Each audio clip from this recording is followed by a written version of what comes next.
In a small town, there lived a wealthy but incredibly stingy merchant named Li Bing. He ran a small loan company targeting impoverished people in desperate need of money with his exorbitant interest rates. Li Bing meticulously calculated every penny, often driving debtors to financial ruin just to collect his dues. One time, a farmer who had borrowed 20,000 wen and already repaid over 30,000 wen was still coerced by Li Bing to pay additional late fees. When the farmer tearfully pleaded for mercy, Li Bing sneered and said, "The contract is clear as day. No money? Then hand over your land to me." In the end, the farmer had to give up his last piece of land and leave town with his family, homeless and destitute. Li Bing's stinginess went beyond his loans. He even reused office paper until every blank space was filled before replacing it. The townspeople hated him. They grumbled about how he got rich by exploiting the poor and showed no compassion whatsoever. One cold winter night, the wind howled outside as snowflakes lashed against Li Bing's window. He sat at a warm dining table, enjoying a lavish feast of roast duck, braised pork, and steaming soup, each dish giving off mouth-watering aromas. Suddenly, a faint but urgent knock interrupted his meal. Irritated, Li Bing got up and opened the door. A blast of icy wind hit him as he saw a shivering old beggar huddled in the snow, his cheeks red from frostbite and his lips cracked and pale. The man's voice trembled as he said, "Master Li, please, just a bite of food." "I haven't eaten in days. Just one bite, I beg you." Li Bing frowned, his gaze full of disdain as he recognized the beggar. It was the same farmer he had driven to ruin. Letting out a cold snort, Li Bing said, "Why should I give my hard-earned money to someone like you? Get out of here. Don't dirty my doorstep." The old man lifted a trembling hand to speak, but Li Bing had already slammed the door, shutting out both the cold and the pair of pleading eyes. Returning to his table, he resumed his meal. Outside, the wind howled even louder. The old beggar struggled to his feet, his steps faltering as he vanished into the snowy night. That night, Li Bing was startled awake by sharp, incessant barking from his guard dog. It sounded frenzied, as if it had seen something unbelievable. Annoyed, Li Bing opened the window to check, but the street was empty. Grumbling, he closed the window and went back to bed. Not long after, his bedroom door creaked open.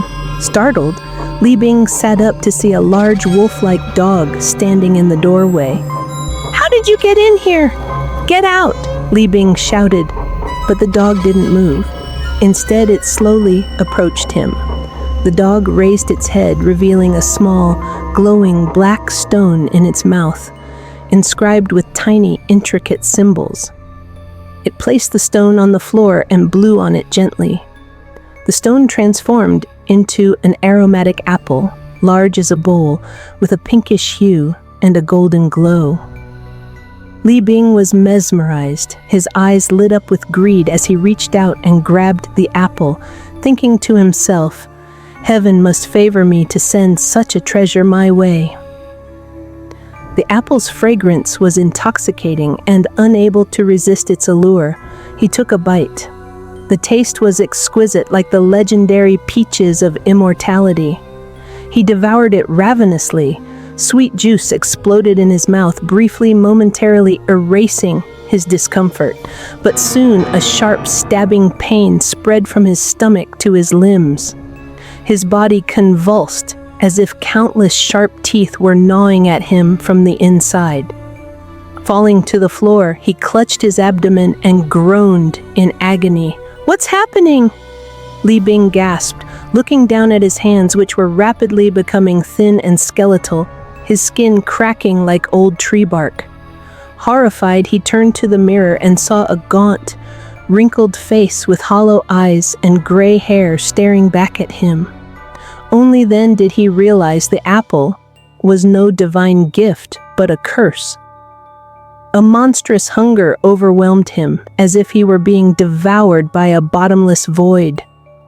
He lunged at his dining table, but all the food had turned to ash. Around him, his mansion began to decay. The floors cracked, the walls crumbled, and once polished gold and silverware corroded into rusted scraps. A chilling laugh echoed through the room. It was the beggar's voice. "Master Li, now you'll understand the hunger of others. This is only the beginning." Terrified, Li Bing looked around, but the beggar was nowhere to be seen. He collapsed to the ground, trembling and powerless against this sudden torment. When morning came, Li Bing tried to seek help, but no one recognized him. His once obsequious neighbors now avoided him like the plague. Stumbling into the town's market, he approached the familiar vendors, but they quickly hid their goods, refusing to spare him even a glance. Desperate, he knelt on the street, picking up a piece of dirt-covered food scrap and devouring it hungrily. Yet the gnawing hunger only grew stronger. His throat felt as though it were on fire, and his stomach churning as if filled with writhing worms. As he lay on the ground in despair, that familiar laugh echoed again. "Master Li, how does it feel now?" Looking up, he saw the beggar, now tall and healthy, with a smooth, youthful face. He was unrecognizable from the frail figure in the snow. "It's you! You did this!" Li Bing croaked, struggling to shout. "And what if I did?" The beggar smirked coldly. "You drained others of every penny they had.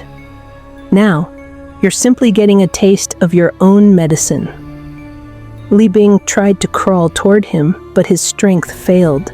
He could only watch as the beggar disappeared into the crowd. A few days later, the townspeople found Li Bing's lifeless body on the street. His clothes were tattered, his face aged and unrecognizable, indistinguishable from any other beggar. The town buried him in a shallow grave, unmourned and forgotten. From then on, Li Bing's mansion remained a ruin. On cold, windy nights, there were claims of seeing a ragged figure wandering the streets, whispering, "Spare some food, please."